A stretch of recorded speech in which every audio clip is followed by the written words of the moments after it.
One, test two. Test one, test two.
Welcome in, everyone.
There we go. Got voice mod back. Welcome in, folks. Where we last left off, AG and Leon had their meeting. That was this chapter. I'm going to reread it in order to warm up for the next one. But first and foremost, we have some announcements. Thank you, Nitro Dynamite 18, for the follow. I am also going to be replacing Dice Folk in my weekly lineup. Deltarune is finally releasing in like 2 days. And for my birthday, Mom got me a Steam gift card. So I'm going to use it all and buy it and maybe a couple other games for us to play here on stream if there's anything left. But yes, Deltarune will be replacing Dice Folk, and I hope that it will be an interesting experience. I'd never played Undertale, and Deltarune just seems like the kind of game I'd like to play, whereas Undertale didn't. I don't know why. I know the plot of Undertale because it's been spoiled for me like a bazillion times, but Deltarune I've managed to stay relatively spoiler-free, so here's hoping. Beyond that, I think that takes care of... Oh, I will also be a little bit more exhausted on my Monday streams. I now work 6 days a week at my daily dose of capitalism. The only day I have off is Wednesdays, and that is exclusively reserved for therapist and psychiatry appointments, because having more than one person inside your brain really fucking messes with your brain. I don't know why that seems to escape people, but yeah, having a mental disability sucks. Anyway, let us get started. Leon Alexander, 19, the same age as Eiji, is an American student at Tokyo's University of Electrical and Computer Engineering. Leo, it's been forever! Yeah, it's good to see you again. Leon spoke fluent Japanese, which was a help. We last saw each other in elementary school, right? Yep, I went back to America as soon as we went to middle school, Leon said with an easy smile. Oh, that's right. Your dad was a professor at Tokyo Electrical, right? You've got a good memory. And you really grew up. I remember being the bigger one when we were kids. Leon wasn't just taller, either. He was bigger all around. Eiji figured he must be hitting the gym or playing some kind of sports. Look, we could stand and chat forever, but let's find a spot to sit, Leon said. Eiji got a pass from the front desk, stepped through the gate, and made his way to the cafe inside DDL. The cafe security was lighter relative to the rest of DDL, and was far and away less tightly controlled than the D4 division. He bought a drink and sat down at the table. Sorry, Leon, sorry. Nah, Leo's fine. You're the only one who ever called me that. Believe it or not, Leo said with a laugh. Eiji tried to cast his mind back, but his memories prior to elementary school were an indistinct haze of shapes and colors. He watched as Leon took something out, as if to kickstart the conversation. A keychain-style Digimon dock. It was several generations old and sported a monochrome LCD screen. Oh my gosh, that's a dock! I thought it was a gaming handheld, Eiji squealed. Leon had raised Digimon with this very dock some 7 or 8 years ago. I didn't know anything about the digital world then either. I was singularly focused on raising Digimon, Leon said wistfully. Looking carefully at the back of the device, Eiji noticed it was made by Aberdeen Electronics. It still worked, but there weren't any Digimon in it. Wow, this takes me back. So many memories just bubbled up, Eiji said, opening an opportunity for the pair to retrace their childhoods. At the time, Leon was completely absorbed by raising Digimon on a handheld game that wasn't sold on the market. Then he got into a different middle school than Eiji, and they slowly drifted apart. Shortly after, Leon heard from his parents that they were returning to America. It all happened so suddenly, and had to do with his father's job. The offer itself was fantastic, but if I had known, I wouldn't have bothered with those entrants. Apologies. As I said, I needed a chapter to warm up. If I'd known, I wouldn't have bothered with those entrance exams, Leon said with a measure of exhaustion. Yeah, I bet. Leon felt lonely at the time, but friendships at that stage of life change on a whim. Even changing classes was enough to break them, never mind changing schools. Even now, Eiji hadn't bothered to keep in touch with his high school friends, and so it goes. Sometimes, though, life provides chance reunions like this. Leon held out his arm, revealing a smartwatch-like Digimon linker. A hololized Digimon appeared, sparks shooting off its body. Eiji was sure he'd be shocked by the fairy-esque creature if he got too close, despite knowing it was nothing more than a video. This is Pulsemon, Leon said. Yeah, this was the one you were raising all those years ago, Eiji said excitedly. Creature hadn't changed one bit. Eiji hololized Lugumon from his own Digimon linker, which was permitted within DDL. The two rookie Digimon looked at each other in silence from across the table. They hadn't exactly had a prolonged battle with one another while on the X Nation's server, yet the air was tense. Lugumon narrowed its eyes and kept them fixed on the jauntily bobbing Pulsemon across the table. Be cool, you're both hololized. Nothing's gonna happen.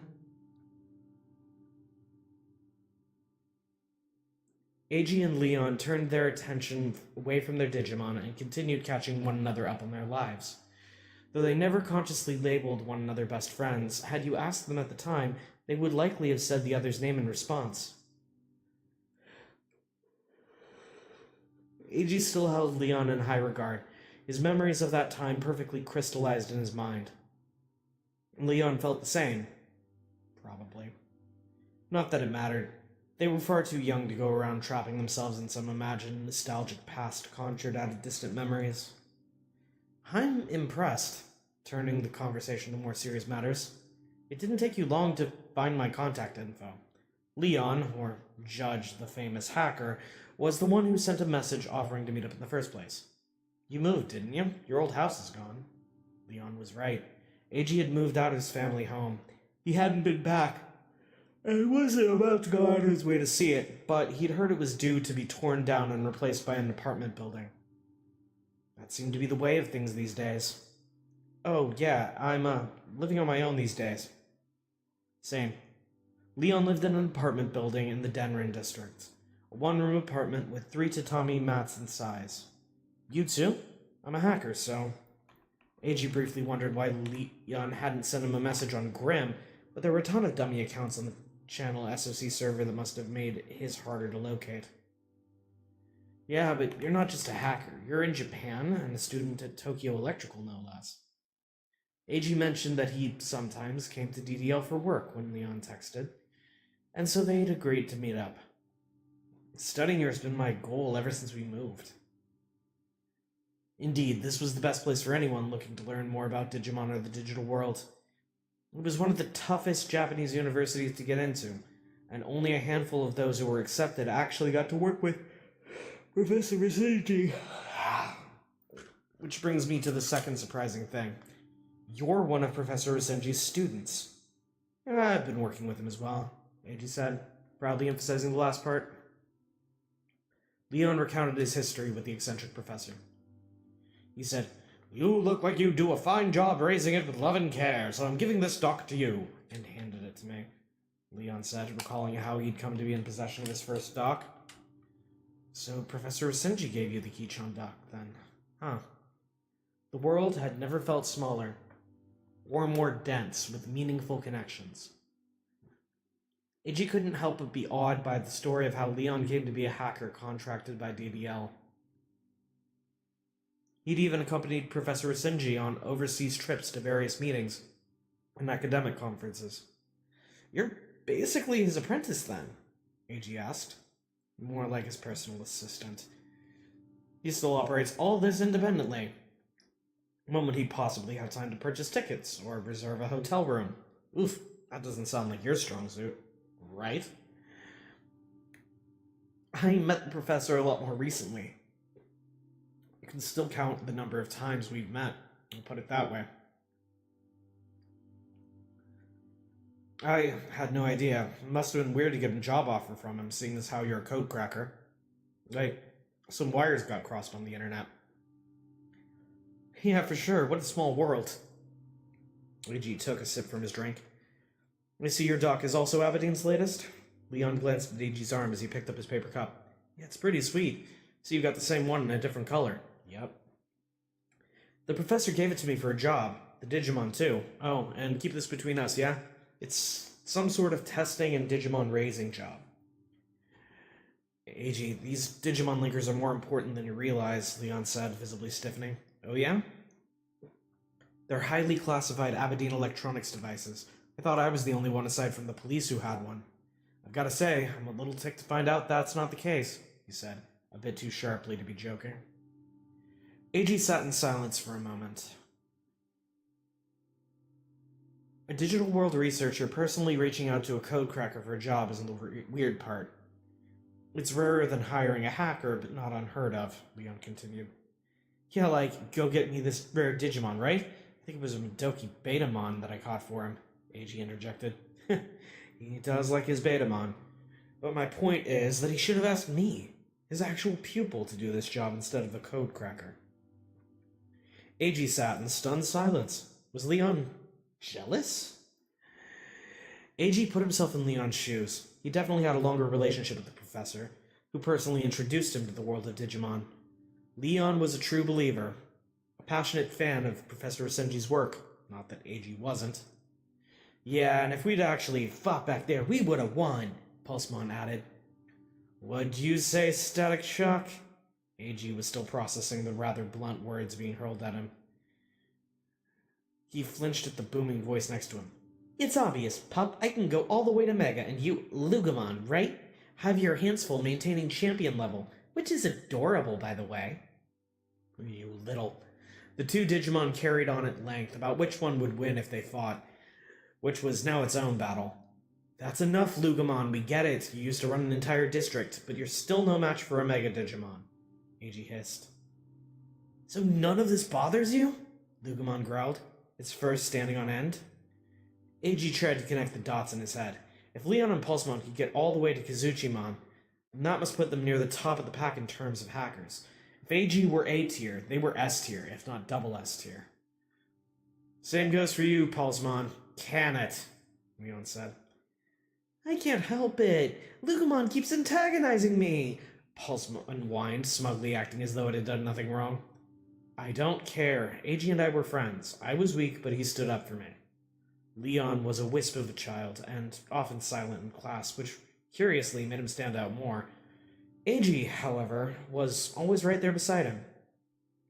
"So what? Is he one of these friends you humans always talk about? I don't know where to start with all that. At least come up with a hierarchy. Can you make sense of it, Lugamon?"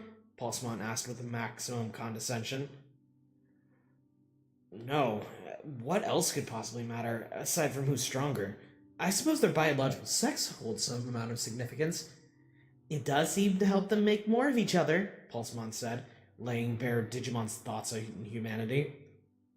I thought your weakness, as you put it, was just you doing your own thing, Eiji finally said, leaving the Digimon to their banter. Yeah. I mean, I've never seen you cry or anything. This whole weak thing didn't square with Leon, Eiji knew. Yeah, I guess not, Leon said, nodding. I think you're the only person other than my dad who actually understood me, and that's why I took to you. Oh? Pulsemon, it's not about who's stronger or weaker. What matters is that the strong protect the weak. Yeah, listen to him, Lugumon. You know I've looked down on you the whole time, haven't you? You have? Ah, what is that? It's so cute! A shriek of delight startled them both. Hatsune from the reception desk had drifted over to the table and brought a friend who couldn't contain her excitement. Everything okay, Hatsune? Hello, Eiji. Hello, Leon. Do you two know each other, or did Professor Rasenji introduce you? Oh, Leon and I. We went to elementary school together, Leon said, both finishing the thought and cutting Eiji off. Oh, wow, so you went to school in America, Eiji? The surprise in her voice was palpable. No, Leon went to school here in Japan. Ah, so that's why you're fluent in Japanese, eh, Leon? The pieces were sliding into place for her. Hatsune's friend, meanwhile, was utterly transfixed by Pulsemon and Lugumon.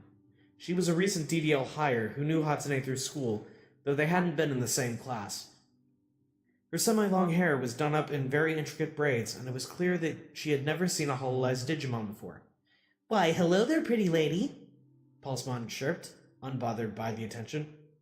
Like what you see, Lugumon said, not necessarily displeased by the attention.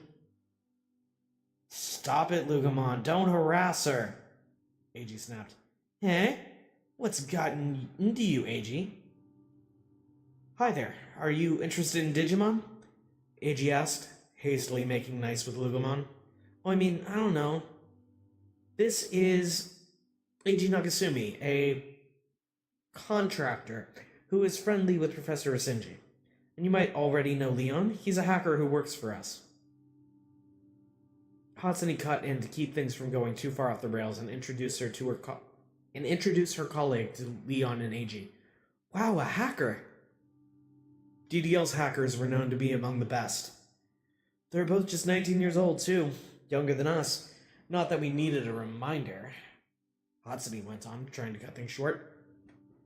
Oh my gosh, so young and handsome. Okay, let's not harass anyone. Hatsune desperately tried to peel her friend away, who was now obviously looking over in Leon's direction any chance she got. The Digimon had clearly been just an excuse to come over and chat.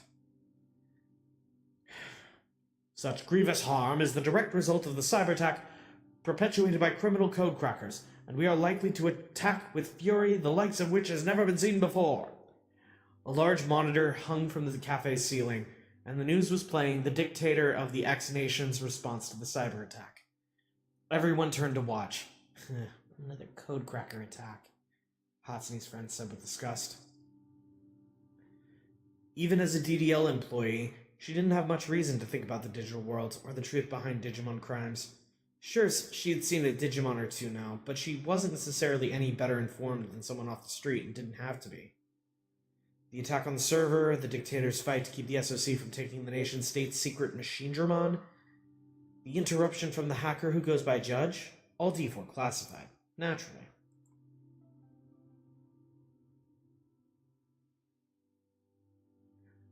Hackers and code crackers were a distinction without much of a difference when you got down to it. Code crackers are just hackers with fewer ethical hang-ups around breaking the law. Evil hackers, if you like. It's been like that since the early days of the network, well before the discovery of the digital world. Those who work to stop code crackers from committing crimes are colloquially known as ethical hackers. Are code crackers really that unpopular? Eiji said, almost on reflex. He regretted it immediately. I mean, my high school and university definitely had clubs for those sorts of people. They tended to attract depressed kids, or really dangerous types with no one in between. I mean, they're basically a recruitment pipeline for the criminal underworld, right? Oof. I read that as if it were Leon instead of the colleague. Hold on. Going back. I mean, my high school and university definitely had clubs for those sorts of people. They tended to attract depressed kids, or really dangerous types, with no one in between. I mean, they're basically a recruitment pipeline for the criminal underworld, right? Hatsune's young colleague may as well have stabbed Eiji in the chest with a knife. Sure, but suppose a codecracker struck it rich.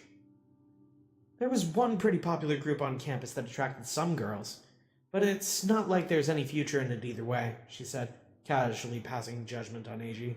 She and Hatsune then excused themselves, not wanting to get in the way of Eiji and Leon's reunion. The hollow-eyed Digimon saw them off. Well, they seemed nice, didn't they, Lugomon? Who impressed you more? It was Hatsune's colleague for me. My sweet summer child, I'd want Hatsune to have my back any day of the week. You think? Trust me, I'm speaking from experience. How are you two so good at just getting along with anybody? Eiji sighed despondently. Why were they even engaging in this kind of talk? Digimon didn't have biological sexes or genders, for the most part. What's got you down, Eiji? Lugomon asked. He's probably just realized how unpopular codecrackers are, Pulsemon chimed in. There's no need to be so blunt about it, Pulsemon, Leon chided. It was too late, however.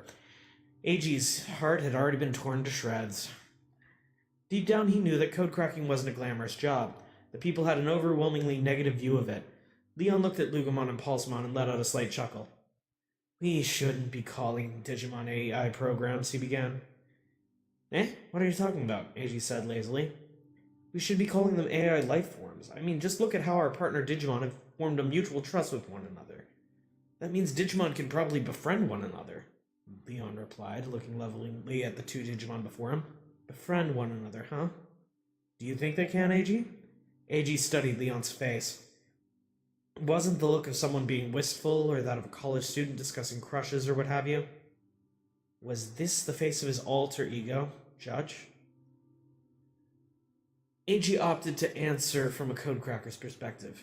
I mean, until recently, I've always thought of them as tools. Ever since I became a codecracker. Naturally, that had been your only interaction with the digital world, I imagine. Yeah, I can't deny that. But getting the Digimon linker and meeting Lugomon has changed my perspective. And since you met Professor Senju. Yeah, that's only changed it further. Mind linking with Lugomon and being able to talk to one another. Lugomon's got an entire history. All these Digimon have lives, you know? As does Pulsemon, like you and me or anyone else. If Lugomon could build a relationship with others and not just Eiji, well, that was all the more proof that they were life forms, not programs, each with their own personalities and quirks. So what is Lugomon to you now? My partner, my pal, for life, Eiji said without hesitation. Good, Leon said, relaxing his jaw.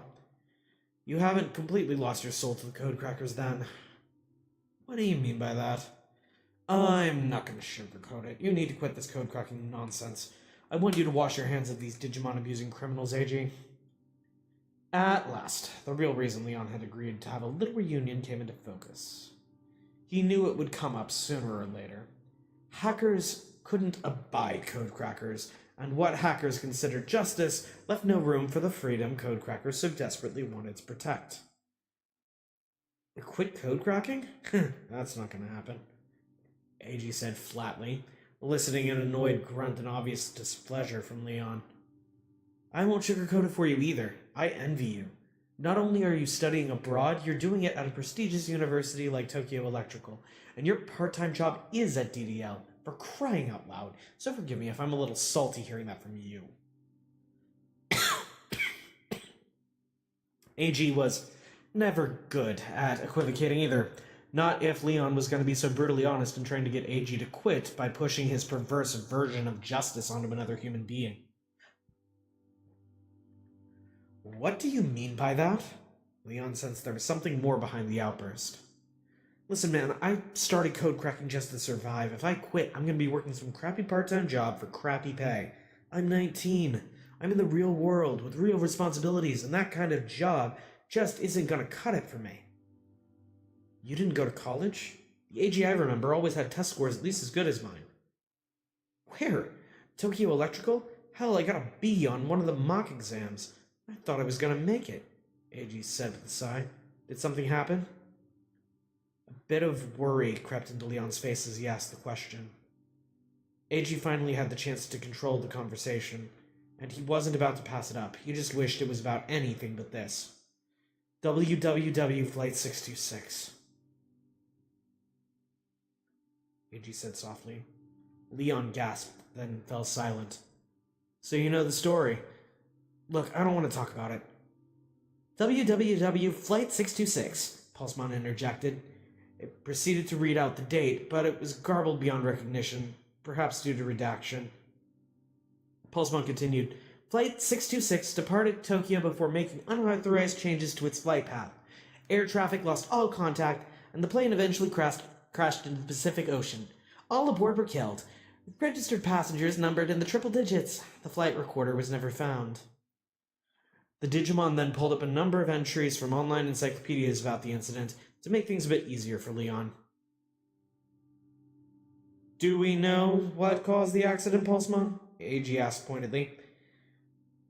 Though it has not been officially acknowledged, the prevailing theory suggests the crash was a Digimon crime, Pulsmon answered. Said prevailing theory was widely circulated among hackers and codecrackers in the know. Did you lose your parents on that flight? AG asked carefully. I did, AG said, gently nodding his head at Lugumon, who hadn't heard any of this before. He thought of the small altar in his one-room apartment. Leon looked a bit shaken now, ever since the mention of Flight 626. He'd met AG's parents several times when they went to play in the river together. They weren't faceless passengers on that flight any longer. Your parents were on that flight, but why? It was a trip for their silver wedding anniversary. They left me at home and were all set to go to America, AG said wearily. He noticed something odd. Leon seemed about to let out some sort of noise, but stifled it at the last moment. Had his parents' death really shocked him to the same degree when it happened? He didn't really remember having time for things like shock among everything else. In fact, this was the first time he'd dug it out of the recesses of his memory, let alone spoken to anyone about it. I had no idea what was happening, AG rasped, his voice trembling as he fought back tears. The house was all tied up in the mortgage with a guarantor attached. My parents' life insurance policies. I sold the house, and that was when it hit me that everything was gone. College? That wasn't an option anymore. AG lived in a different world, and now he'd drawn a clean line between himself and Leon. Weren't there any scholarships? Even if there were, I was too devastated. I couldn't function, let alone study. If Leon thought that was a sign of weakness, AG would dare him to say it. But if you lost your parents to an act of Digimon crime, allegedly, how could you possibly continue code cracking? Leon was visibly shaking now, but his mind was still following a hacker's line of reasoning. What a ridiculous question. The Digimon aren't the criminals. The people that force them to commit the crime are. Digimon are just tools to crack code crackers, and I don't use them to take human lives, AG said calmly. Leon sat in silence. I'm doing it to eke out a living. I'm not proud of it. I had no other choice. But Professor Asenji taking notice of my work has made me proud of it for the first time in ages. You've admired him and worked with him even longer than I have. You of all people should understand how incredible that feels. Professor Asenji expected great things of AG, which proved to him that this was the right and perhaps only path for him. What does the professor have you doing, AG? It's more than just raising Lugumon, isn't it? Leon asked quietly. I'm not at liberty to say, AG replied. You had to keep it confidential. You're in the SOC, though, so I have my guesses. Look, AG, Stop right there, AG said, lifting up the palm of his hand into the air in front of Leon's face. If we keep talking, I absolutely will tell you everything. Leon was still a dear friend to AG, for whom it felt like no time had passed since they were in school together. But no one can live in the past forever. It's time, AG, Lugumon said, its ears perking up. Oh yeah, I have to go. It's time for my appointment with Professor Asenji, Eiji said, standing up from the table. Professor Asenji? Yep, codecracker stuff. Good luck with all the studying and whatever. I'll see you around, and hopefully we can skip the heavy, complicated stuff next time. Maybe over drinks once our birthdays roll around. Pulsmon made a see you later gesture at Lugumon and Eiji as they got up from their seats. Here, this is for you, Pulsmon said and handed something to Lugumon. What is it? Lugumon asked, taking it away. Anyway, it looked like a bundle of compressed files. It's a present. Catch you later. I want a personal tour of the Castle of Nine Wolves someday. I want to go deep into the wall slum, Pulsmon chirped as Eiji and Lugumon walked away.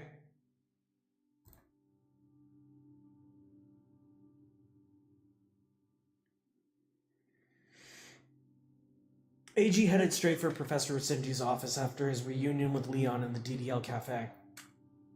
Morning. Everything's running a little bit behind today, just by 15 minutes or so, the professor said through mouthfuls of late lunch as he worked on the latest Digimon analysis. The study of Digimon was seemingly never-ending and encompassed myriad fields. The biological study and classification of Digimon, the use of Digimon as AI tools for system engineering, the environmental study of the digital world itself, and sociological studies of Digimon's impact on humans were all underway. And yet, there was Professor Asenji constantly pushing the research forward and seeking to experience the digital world firsthand. What is study without observation and collection? Oh, sorry for interrupting then, Eiji said hurriedly to show his contrition. Not at all. Oh, one of my students is coming by later. A student? Well, former student. It probably wasn't Leon, in other words. Eiji let out a sigh of relief. The SOC's, the details of the X Nation's data server are exactly as described in the report, Eiji said. So they were after that state-secret Digimon after all. The X Nation lost their cyber-terrorism weapon, but Machinedramon was also destroyed, which means the SOC's big operation was a failure, Rusenji said, rattling off his assessment of the situation. Their leader, Tartarus. I think he's collecting secret, mega-level Digimon. I don't know why yet, but I somehow doubt they're just an innocent collector. I'm inclined to agree. One of the SOC's leaders, Marvin, was briefly incapacitated in the battle, but managed to recover. The whole mind link limit thing feels a lot more real now that I've seen what can happen. It's no joke. Everyone makes mistakes under pressure, no matter how talented. Especially when things don't go according to plan. Not even I'm immune to it, the professor opined, turning his gaze towards Eiji. Totally. You panic, or see something you can hardly believe, and you make a poor judgment call, or... Even the greatest shogi players will make poor decisions when they've only got 1 minute left on the clock. But in the heat of battle, the time spent mind-linking is more important than whether or not you're fighting a Digimon with similar specs. You survived that fight with that hacker's Digimon because you kept time on your side. I guess that's your way of saying we would have lost if we tried to fight them heads-on. Lugumon growled, looking dejected. As ever, Lugumon hated losing. Lugumon didn't like that explanation, I see, the professor said, gesturing in the Digimon's direction. Next time, we're gonna trounce that little static shock. In order to do that, you'll need to digivolve, at least to ultimate level for starters. Ultimate form, Lugumon said, his eyes wide with excitement. What would Lugumon's ultimate form even look like? Eiji had to ask. What will that look like, Professor? Whatever form Lugumon takes, it won't be right or wrong. Just like all the creatures on Earth that have evolved the way they have. Every creature was part of an ongoing experiment to see just what was possible with their evolutionary choices, the professor seemed to be suggesting. Sure. Sure. Hey, Eiji, get me to my ultimate form, Lugumon barked excitedly. You got it, Eiji chirped, turning to face Lugumon. I found valuable data on Machinedramon, whom you could easily call the worst Digimon terrorist in human history. I should have liked to capture it, even if that meant sorting through its scraps. That hacker got in my way. The hacker was, I know, Leon Alexander, my student, and the hacker known as Judge. Rusenji said, bringing up a monitor with Kazuchi-han's picture on it. Eiji let out a sigh of relief. You knew but didn't tell me. Here I was thinking I'd have to break the news to you, but I kept overthinking and twisting myself into knots. I was just talking with with Leon in the cafe. So you were. Look, I'm not gonna get fired, am I? Why would I fire you? Well, Leon doesn't seem to think highly of my being a code cracker. What Leon does or doesn't think about this or that has no bearing on my judgment of you and never will, Professor Senji said sternly. His was the final word, he said in so many words. Whew, I'm glad to hear you say that, AG exhaled. He was finally at ease. The idea that he would lose his job over a friendship from elementary school was pretty ridiculous now that he thought about it. Now, putting all that aside, I have heard that you were the only one to whom he showed the Digimon and Digimon doc that I gave him all those years ago. So all of this feels very fated, in a way. That's right. I was pretty happy about that. AG, as it happened, had always been connected to the professor through Leon. He just wasn't aware of it at the time. As you would be. So, I hate to sound like I'm reporting someone to the teacher, but he also said he didn't like the thought of me coming in and out of your office. He thought it might tarnish your reputation to be seen working with a code cracker. How shall I put this? Professor Senji hesitated, his fingers working through the air as if grasping for the right words. He's unique, but uncomplicated. I find that an admirable quality, and he's always been that way. Okay, so he's got his own way of looking at things, and once he's made up his mind, that's it. That's the just answer, did you say? Which ordinarily would get a child knocked down a peg. Told not to pretend to be nice, that sort of thing. But he was undeterred. Now as an adult, he has the power to smash through all that, in the real world and on the network. Leon was a student at an elite school, a hacker working directly for Aberdeen Electronics, and powerful enough to control a megalith Digimon. He was flawless compared to his peers. I didn't mention anything about you hiring me to look into the SOC, of course, but I think he suspects something.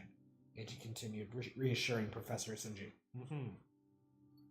So, I get it now. You're worried Leon thinks you got in the way of his work, but being my student, you can't very well engage him and take him out, so you're wondering how to handle it. Yes, of course. Professor Senji flitted from point to point, furiously connecting dots. Well, no, it's not about fighting him. Just given the situation, he could leak that I'm spying on the SOC. From a hacker's perspective, Eiji thought, the intercanine quarrel in the SOC would be welcome. I'll think about how to handle the hacker judge. You just continue to. Professor Senji was cut off by the phone in his office ringing. His next appointment had arrived. Eiji excused himself, cut the hololization, and returned Lugumon back to the Digimon linker. I'll just be getting on my way. Wait a minute, I forgot to tell you I contacted Tartarus. Professor Senji stopped to push the bridge of his glasses back up his nose at the news. And was Tartarus well? I only heard their voice over chat.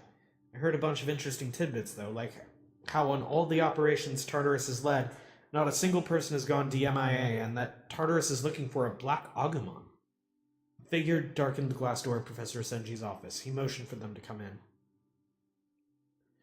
Eiji passed Professor Senji's former student, a tall woman who sent a chill through Eiji's body as soon as he saw her. Thank you, Professor, she said as Eiji hurried by, her head down. She glanced at him as he whooshed past, but didn't seem to pay him any mind. He heard a faint good morning through the door as he left. Eiji passed through the security checkpoint and made his way towards the reception desk in the lobby. Oh, hello, Eiji. Good to see you, and thanks for the impromptu chat earlier, Hatsune said, lifting her head up towards Eiji. Hey, are you free tonight? Let's go get some Monojaki. Lugumon's voice rang out from the Digimon linker. Shush, you're not allowed to talk outside the checkpoint, remember? Dronis, how are you? How are you doing? You saw the Wiz message? Yeah, I saw your message, Wiz. It's just, I'm zoning in on the reading, trying to get... I'm not very good at doing character voices, which is ironic, given that I have dissociative identity disorder. I'm not good at doing voices. And I want to become a voice actor eventually. Like, I want by the time I'm 40 to at least have a few voice acting creds under my belt. But I've only got 10 years to get that done, so I have to improve my skills somehow, which is why we're doing the reading, and since I haven't read this before, it helps. Back to the top of the paragraph. Lugamon's voice rang out from the Digimon linker. Shush! You're not allowed to talk outside the checkpoint, remember? AG Whisper yelled in a panic. A few of the people waiting in the lobby turned to look at him. You could feel their eyes on him, judging him for propositioning Hatsune so publicly. My goodness, your Digimons asked me out, Hatsune said with a giggle. Just saying what AG's thinking. Like a good little sidekick, Lugumon said smugly. Oh, that's enough out of you! Luigi snarled, muting his Digimon linker. Anyway, Hatsune, he continued, desperate to regain control of the conversation. That woman who just came to see Professor Senji, she's with the police, isn't she? All it took was one look at her uniform, but he had to know for sure. Yeah, Hatsune said, lowering her voice. Someone from the Digimon unit of the city police. I knew it. She was probably from the Digipolice. At least that's what AG's codecracker instincts told him. Professor Senji has a lot of influence with the police, so she comes by the lab every so often, Hatsune whispered. He said she's a former student of his. Really? That's news to me. Do you know her name or anything? AG asked, his voice now barely audible. Shu Yulin, Metropolitan Police Department. She's tall and beautiful, I'll give her that. Are you into older women or something? Shu Yulin. She was of Chinese descent then. But AG guessed she had to be a Japanese citizen if she was on the police force. He handed his pass over to Hatsune. So, Hatsu, how about that monja? AG asked. It was worth a shot. Lugumon had already opened the door. Hatsune thought quietly for what felt like an eternity. AG's eyes widened. For you? Sure. You've got a job. You seem decently mature, and truth be told, I've got something I want to discuss with you. Here's my Grim handle. Digimon was not a Fox Channel original series. Digimon was a Japanese franchise that Fox licensed.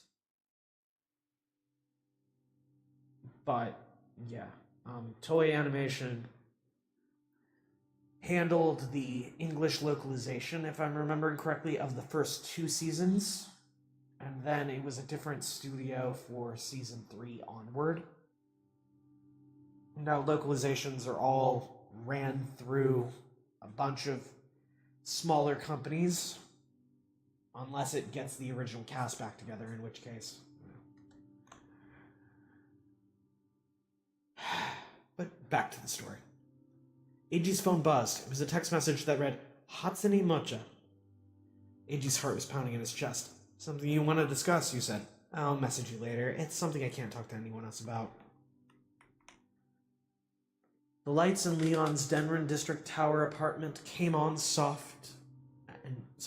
and soft music began playing as he opened the door.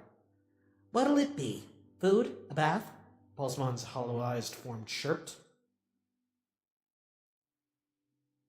The heck? Leon asked, startled by Pulsemon's hospitality. I picked it up from Lugumon.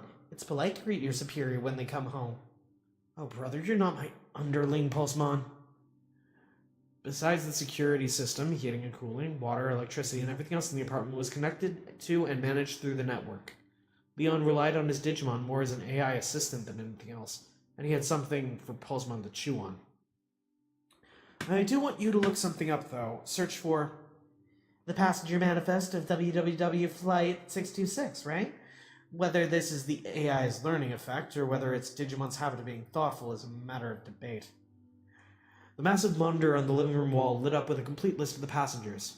Pulsemon had known Leon long enough to anticipate what he would ask for next. Most Digimon who share a long history with their partner, humans, could anticipate their needs, whether it constituted an advanced AI learning a user's patterns, or was simply a Digimon being thoughtful was, again, the source of furious debate. Was this what you wanted? Pulsemon asked, watching Leon silently. Oh, I see. This is another one in the long series of typos. Okay. Was this what you wanted? Pulsmon asked, watching Leon. Leon silently contemplate the lists. Ah. Back it up. Try again. Was this what you wanted? Pulsmon asked, watching Leon silently contemplate the list. There we go. Leon set down his bag and emptied the contents of a smaller bag he'd received from the pharmacy onto a small tray. He took out a bottle of water and downed the capsules with a swig from it. Yeah, trauma, Leon said quietly to himself, but I have to face it. Face my weak, immature past self. Search the passenger list. Searching.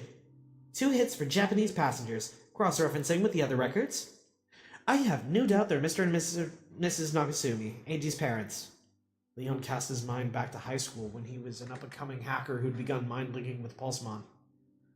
I have no right to interfere in Eiji's life, Leon said softly. He couldn't save Eiji's parents. He tried, but he was inexperienced, even so. But he has to give up code cracking. It's just not right, even if it makes him hate me for it, Leon said, working through his thoughts, sharpening his resolve. He would martyr himself for justice. He could not abide lawlessness. Live resolutely. Leon, Pulsmon said quietly, are we gonna fight Lugomon? Eiji won't give up code cracking. Gotcha. We picked a fight with the SOC. They certainly won't back down now. Hackers and code crackers are gonna settle this on the network, once and for all. Eiji awoke to the sound of voices. A number of women were gathered in front of the post office, next door, chatting excitedly. He groaned and checked the time on his Digimon linker. There was no point in getting up if it was too early. Awake at last, Eiji? Morning, Lugomon. Any messages for me? Eiji asked, looking for Lugomon. He wasn't up in the loft, which meant he was down below. You could check them yourself. All right, Eiji muttered, picking up his phone without so much as sitting up. He scrolled through the latest topics of conversation on Grimm. It felt like there were more DMs every day. You got a message. Oh, sorry. Got a thank you gift from Marvin. What a good guy. I should get him something in return. You've got a message from Mocha on your public account. Who's Mocha? The receptionist at DDL?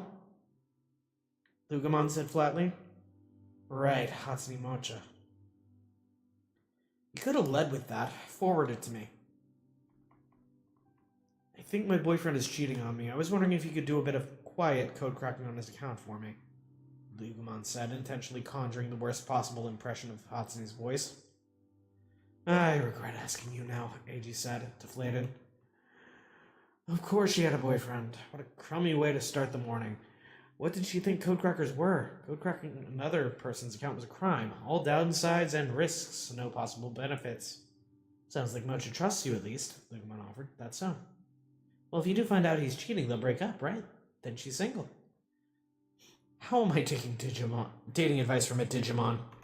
Eiji couldn't believe the depths of Lugomon's interest in human relationships. Ooh, you've got one more message here. It looks like it's from channel SOC mod, marked important. What's that about? Says it's urgent. Wait, Eiji blurted out, finally processing what Lugomon had said. The SOC mod? The leader, tartar sauce or whatever. Lead with that next time. Jeez, if I ever get a message from them in the middle of the night, you wake me up. Why? You'd be furious. Ugh, never mind. Eiji huffed, furiously tapping his phone to get to his inbox. Inside was a message from Tartarus, as Lugomon said. Holy crap, it really is from Tartarus. It had to be. If it came from the Channel Mods account, there was no way it had been faked. Codecracker Eiji, your performance in the attack on the X Nation's data server was exemplary. Marvin thanks you from the bottom of his heart. We are happy to count such a talented codecracker among our ranks. We believe you are a Class A codecracker and would like to request your services once more. A personal request from the leader of the SOC already? Eiji kept reading. As you're aware, our operation was interrupted by a hacker and ended in failure. The X Nation's secret Digimon was also lost in the attack. No thanks to Judge the hacker. The message asked if Eiji would be able to exact revenge. He would carry this out in the name of the SOC's team of codecrackers. Didn't matter how Eiji did it, so long as he smashed Judge's reputation. Well, this took a turn. Eiji said quietly. Not taking action against the hacker judge risked the SOC's reputation, the message argued. It set a bad precedent that would brand the SOC as timid losers. Organizations like the SOC couldn't afford to be seen as weak in the digital world if they were to make any money. It was also a test of Eiji's loyalty, directly from Tartarus. If he refused, that was the end of it. Tartarus would begin to have doubts and keep Eiji at a distance. There we go. Tartarus will take notice if I manage to defeat Leon. It was the fastest way to ingratiate himself with the leader by far and would fulfill his duty to Professor Rasenji. So you're gonna fight him? Lugumon asked. Yeah, I am. Which means you hate him now? I thought he was your friend. Lugumon asked, perplexed. Don't Digimon... Okay, for example, you had help, didn't you? You had friends in the 9th District, right? They were my minions. But they were on your side, right? It was an alliance of convenience and nothing more. Gave us better chances of surviving in the wall slum, Lugumon said, with the sneaking suspicion that that exact explanation described the type of friendship. Even wild animals formed packs, whether with blood relations or not, in the struggle to survive. Who is to say there weren't friends among those packs? Well, what is a friend? There are friends of all different kinds, but someone who's fun to be around is a pretty common response. But I think of a friend as someone you want to do something for, even if it costs you something. Even if it costs you? I don't like the sound of that. Well, sure, I never said that's how you'd see it, Eiji replied. This friend business sounded too much like playing on hard mode, Lugumon thought. No, scratch that. Expert mode. But right now, I don't want to do anything for Leon, Eiji said, turning over onto his side. The loft lodged against the wall, and not too far off the ceiling, suddenly felt coffin-like. Leon had everything he could want. Eiji was jealous, sure. But didn't he have quite a lot going for him now, too? He hated twisting himself in mental knots like this, and so stopped thinking about it. So I'll have to fight Pulsemon. Mega Kazuchimon, you mean? Does that bother you? Eiji asked without rolling over. Nah, doesn't bother me. That little static shock always looks down on me, and I can't wait to knock him down a peg when I see him. I know, right? I'm not about to lose to Leon either. The desire to stand up for all codecrackers welled up within Eiji. He wasn't about to let Leon waltz in and take his job and professional relationship with Professor Rasenji without a fight, nor was he about to let Leon interfere with his life over little more than his warped sense of justice. Nothing was more important to Eiji than his own freedom. I didn't even attend my own high school graduation. I had no idea what kind of face to put on. How do you look happy when you can't stop thinking about how you've been forced out of your own home? You wouldn't let anyone make him feel like that ever again. I'll Digivolve. We'll take out Pulsemon and Kazuchimon. I like your attitude, Eiji said, poking his head out from the loft. We'll take him out, and then what? Lugumon said, cocking his head. What do you mean, then what? I don't know. I've never felt this way before. The mind of a Digimon is just full of mysteries, isn't it? Don't tell me you're scared. Say that again, and I'll never link with you again. It would be a Digimon duel. Codecrackers and hackers always settled their differences on the network. Leon himself wasn't in any real danger, because Eiji was no murderer. All that was on the line was Leon's pride and the hacker's conception of justice. Now that I think about it, Lugumon, you got something from Pulsemon at the DDL cafe, right? What was that gift? Eiji remembered what happened yesterday. Don't open it. If there's a bomb inside, you'll be fine. Lugumon hololized the data. The box has not been opened and is still intact. Well, I can't open a present from a hacker, Eiji smiles bitterly. It may contain a computer virus. So how are you going to win, Eiji? We can't beat Leon and Kazuchimon right now. We can't beat them, but we'll digivolve until we win. It's good to be strong. Lugumon becomes positive about becoming stronger. Leon, I'll do it. I don't want to live a life where I'm just jealous of someone else. I'll win as a cracker with Lugumon. I'll break you, hacker, judge. Win Rasenji's trust, even if it meant pushing Leon, the professor's student, away because success in life lies ahead. Eiji began formulating a plan, dictating it to Lugumon as he went. He was ready to take Leon down a peg, just as Tartarus had asked.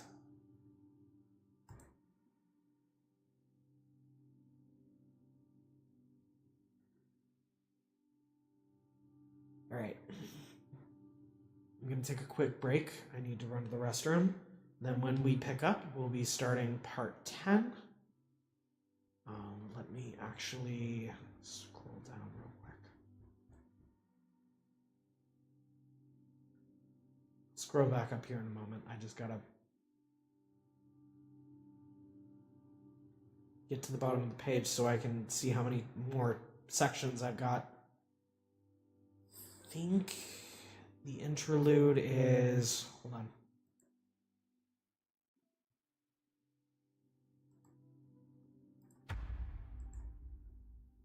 I think the interlude is chapter 13.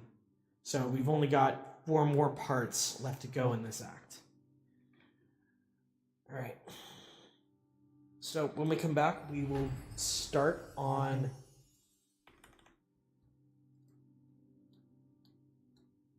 part 10.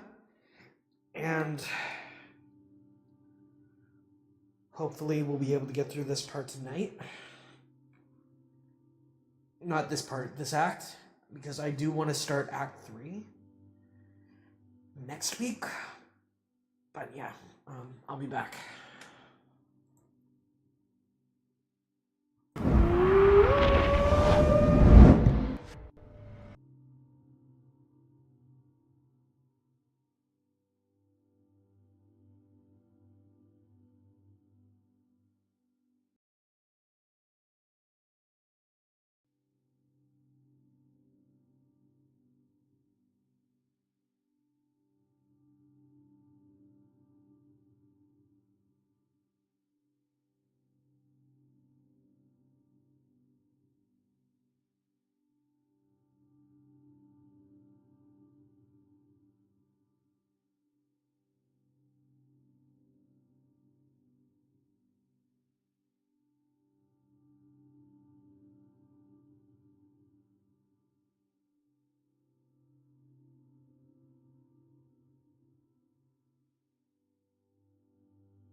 Okay, there we go. And we're back.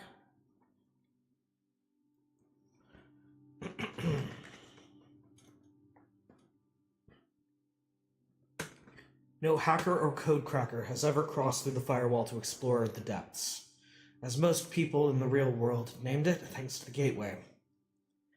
The gateway itself is protected by a strong security layer that filters out real-world traffic to prevent data corruption. So long as this digital world security system remains in place, neither human nor Digimon will have an easy time getting in. Not even the Digimon in the wall slum have an easier time of it. Though on the network, there's no such thing as an impenetrable firewall. Every so often, holes open up in the firewall. These holes and the disturbances they create, dubbed vortexes by those in the real world, resemble tornadoes and hurricanes.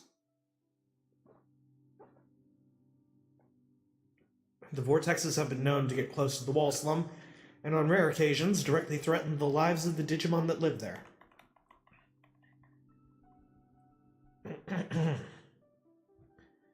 Pulsemon zipped along, a bolt of lightning hopping from one place to the next, closing in on a set of coordinates. It was somewhere around here, Pulsemon said, once again taking its physical form in an area just beyond the rusted coast.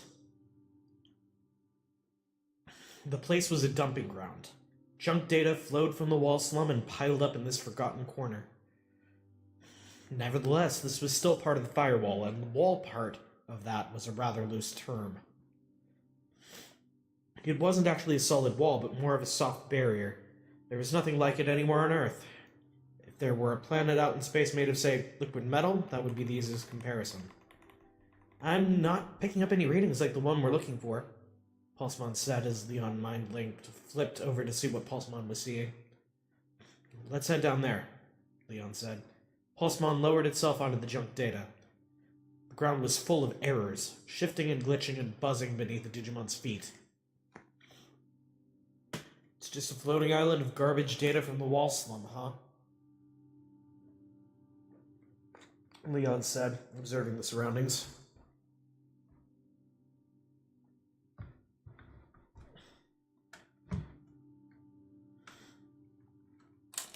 Game Freak can pay a large sum of money for voice acting in Pokemon games. If ever there's a recruitment for it, I mean, I'll go for it, but I'm still trying to get to the point where my voice can do all the stuff that most voice actors can do already. I haven't had vocal training since I was in college the first time, and that was years ago. So, it's just a floating island of garbage data from the wall slum, huh? Leon said, observing the surroundings. There wasn't so much as a scavenger Digimon in sight. It was strange, though. Looked a lot smaller from above, but now they were walking on it, it felt impossibly large, as it undulated out before them. There were no buildings, trees, or flowers on it. Just a bunch of meaningless flotsam all piled up in one spot. They might as well have walked into a piece of modern art. Leon looked out to the horizon. The firewall was clearly spherical. It was like Earth, no. Moon-like, perhaps even smaller than that. From the look of things, at least.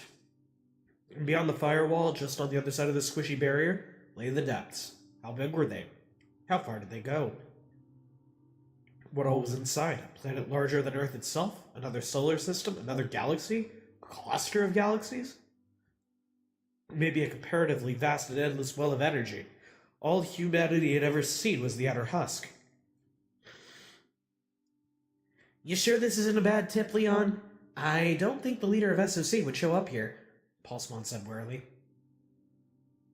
The moment it landed directly in my account, I knew it was good. It came from an informed source, Pulsemon. Whether it came from a hacker or a code cracker, who could say? Yeah, well, I didn't mean whether it was true or false. I mean, if it was given in good faith or bad. And it was exceedingly possible it was the latter. If it was a false rumor, at least we'll know. That's useful intel. If it's just fake, that's fine, but what if it's a trap? The SOC is still plenty ticked that you crashed their party on the X Nation server, Pulsemon said, increasingly desperate to get Leon to see its side of things. Yeah? Okay. I'll be right back.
Sorry about that. My mother had just finished cleaning her dishes, and so she was letting me know I needed to go ahead and... Alright.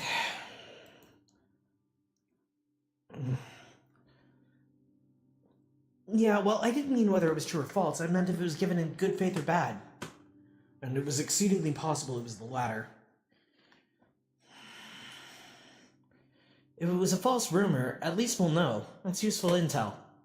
If it's just fake, that's fine, but what if it's a trap? The SOC's still plenty ticked that you crashed their party on the X Nation server. Oh, I had it backwards, hold on.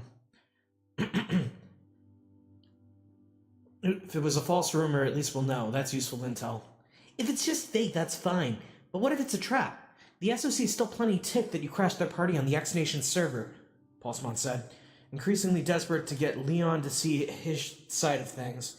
If it's a trap, then we've hit the jackpot. All Leon had to do was turn the tables on the SOC and its legion of codecrackers. This place just looks dangerous is all, Pulsemon said uneasily, standing atop the flow of visual noise and garbage data. Stay sharp, Pulsemon! Uh-oh. Pulsemon yelped as the visual noise suddenly reached out and grabbed its leg. Howling fire!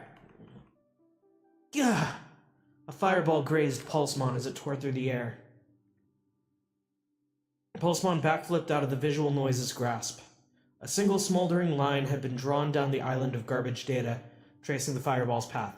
Well, that was unexpected, Pulsemon chirped, settling back into its battle stance. Hey, Pulsemon, Lugumon said, stepping into view. Hey, Elite Hacker.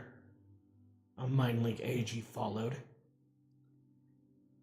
Okay, someone asked, what is your favorite Pokemon season? I've actually never watched Pokemon. Ever.